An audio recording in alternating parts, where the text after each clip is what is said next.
আমি এবার নবনিযুক্ত মাননীয় প্রধানমন্ত্রী জনাব তারেক রহমানকে মঞ্চে আসন নেওয়ার জন্য অনুরোধ জানাচ্ছি।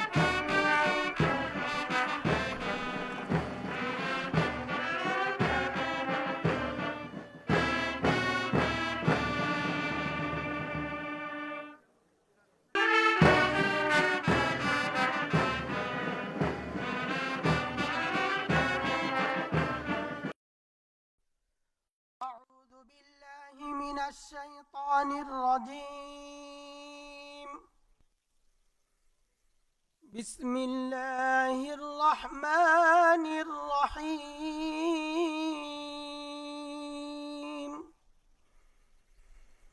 قل اللهم مالك الملك تؤتي الملك من تشاء وتنزع الملك ممن تشاء وتعز من تشاء وتذل من تشاء بيدك الخير إنك على كل شيء قدير.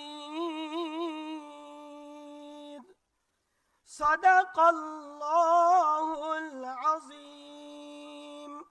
12 ফেব্রুয়ারি 2026 তারিখে অনুষ্ঠিত ত্রয়োদশ জাতীয় সংসদ নির্বাচনের ফলাফলের ভিত্তিতে গণপ্রজাতন্ত্রী বাংলাদেশের সংবিধানের 56 অনুচ্ছেদের 3 দফা অনুযায়ী রাষ্ট্রপতি ত্রয়োদশ জাতীয় সংসদের সংখ্যাগরিষ্ঠ সদস্যের আস্থাভাজন সংসদ সদস্য জনাব তারেক রহমানকে গণপ্রজাতন্ত্রী বাংলাদেশ সরকারের প্রধানমন্ত্রী পদে নিয়োগ দান করেছেন।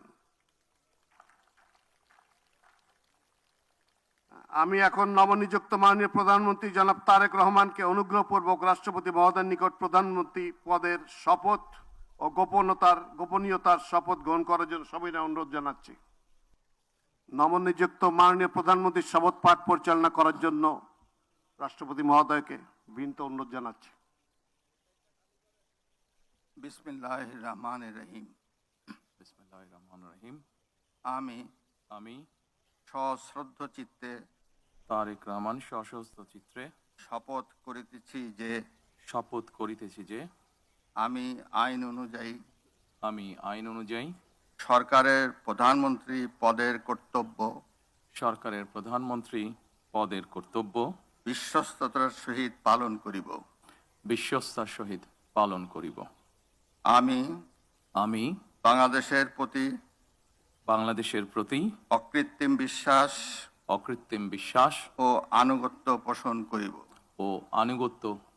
করিব। আমি সংবিধানের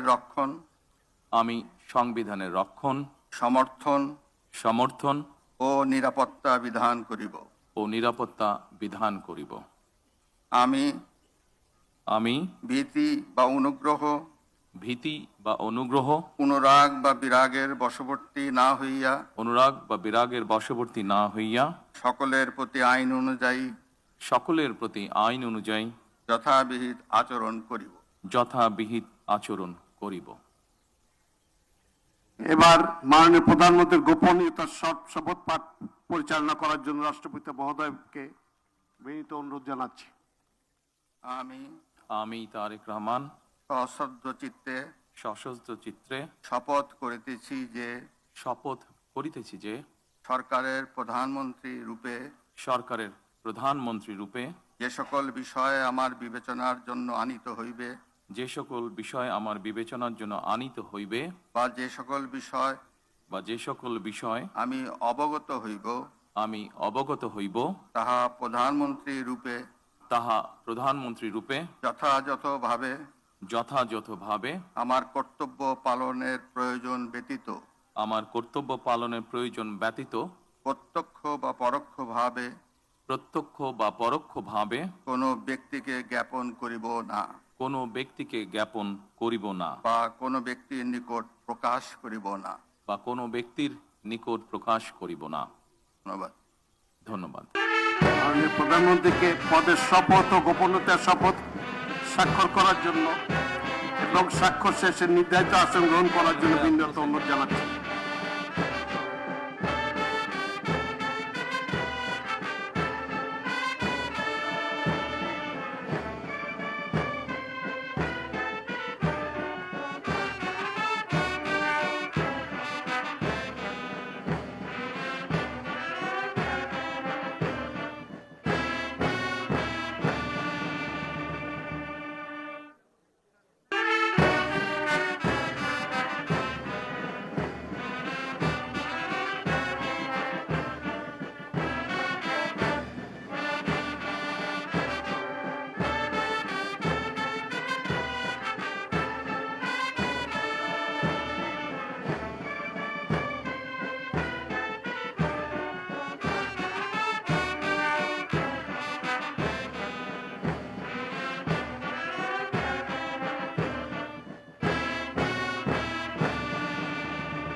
গণপ্রজাতন্ত্রী বাংলাদেশ সরকারের প্রধানমন্ত্রী হিসেবে দায়িত্ব গ্রহণের জন্য আপনাকে আন্তরিক অভিনন্দন জানাচ্ছি।